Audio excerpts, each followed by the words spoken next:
What's up guys, D-Rock1992 here.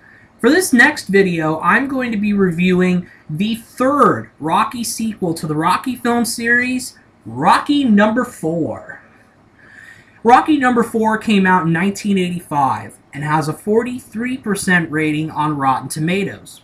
Now, Rocky 1, as I mentioned in the last three videos, Rocky 1, 92%, Rocky 2, 72%, Rocky 3, 61%, and this one, 43%. So it's definitely, the percentages have gone down, but Rocky 4 is the highest grossing film out of the whole Rocky series.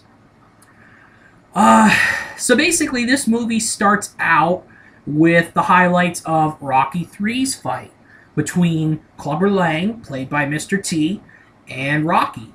And Rocky wins this fight.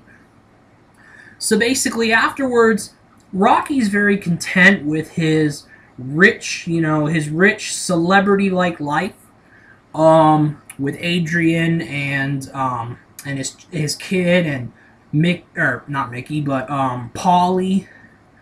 And he's just very content with his life, and he remains good friends with Apollo Creed. Now that's where Apollo comes into the equation. There is a wrestler from Russia who is one of the best over there. His name is Ivan Drago, and he's played by action hero star Dolph Lundgren. His wife he's accompanied by his wife, played by Brigitte Nielsen, who actually was married to Sylvester Stallone, if I'm not mistaken, in the 80s, I think. And then his manager, who I'm not sure who plays him, but yeah, Ivan Drago comes into the U.S. and he wants to fight Rocky Balboa. He wants to get that opportunity. Rocky says no. Apollo Creed says yes to the challenge. He wants to challenge Ivan Drago, prove himself once again, and so there's an exhibition that's matches up Apollo Creed versus Ivan Drago. And it's very clear that Apollo Creed does not take this fight seriously. I mean, probably a little bit of a workout for him, but it's all a publicity thing with him. He thinks he can just pummel this guy into yesterday. It's evidenced by, at the beginning of the fight, before the fight begins, James Brown comes in, and there's a big, he has a big concert-like appearance, and he sings a very popular song off the soundtrack to Rocky 4. And after that, Apollo Creed comes out dressed up as Uncle Sam. He has this Uncle Sam outfit in the first Rocky, I believe it was. But he goes in and he faces Ivan Drago with Rocky as his manager. And it starts out okay. Nothing really. Apollo doesn't land any punches to Drago. Drago keeps, dodging his punches and kind of taunting him a little bit. But then it turns ugly. Ivan Drago just beats the shit out of Apollo Creed, period. Beats the total crap out of him until Apollo finally falls down and he actually dies in the ring from one of the fatal punches from Drago. Because Drago he has really powerful punches. As evidenced by this punching bag type thing that he punched at the beginning of this film, and they measured the rate of his punch, I think, as a certain number. But anyway, Apollo Creed dies, and Rocky's very depressed about it. But Rocky wants to go to Russia. He goes to Russia, and he wants to avenge Apollo Creed's death by fighting Ivan Drago. And they do it in Russia. The home team, home field advantage for Drago. So against Adrian's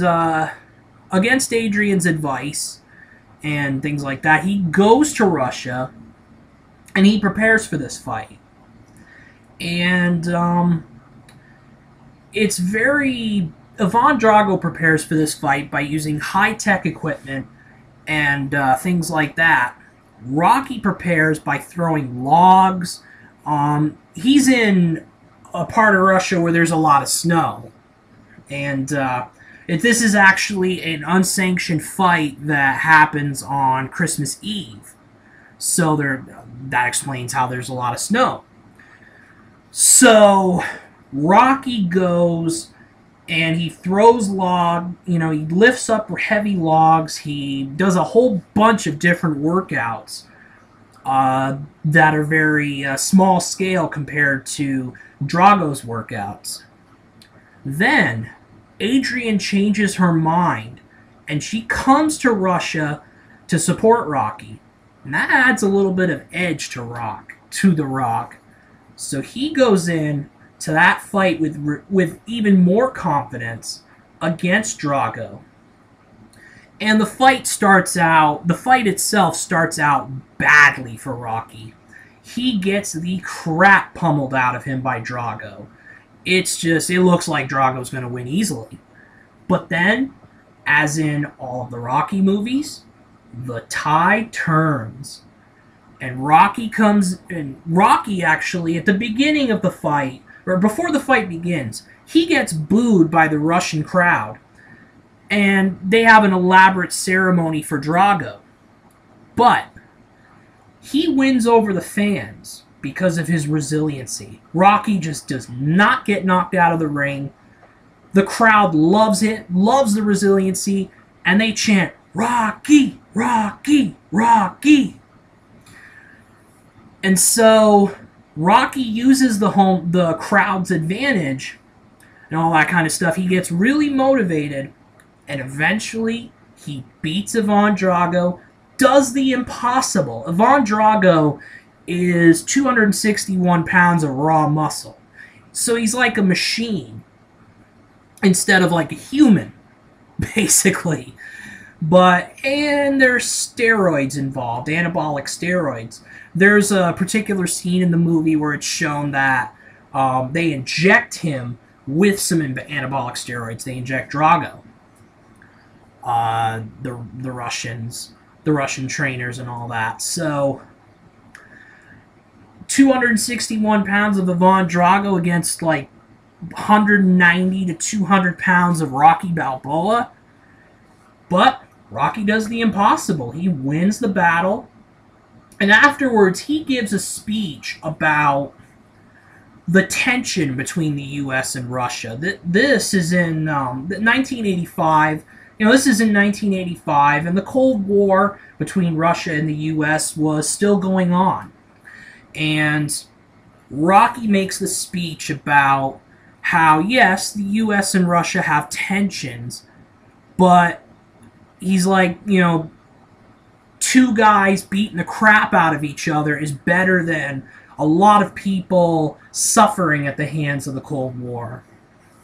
So he makes that speech. The Russian crowd applauds him, including members of the Russian Politburo. And Rocky, and that's how the movie ends.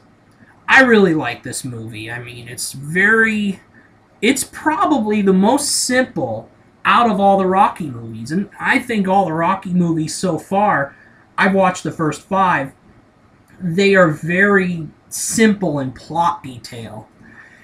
And this one's the simplest. I like the, I like the raw emotion that Rocky shows, workout-wise and boxing and in his match, avenging Apollo Creed.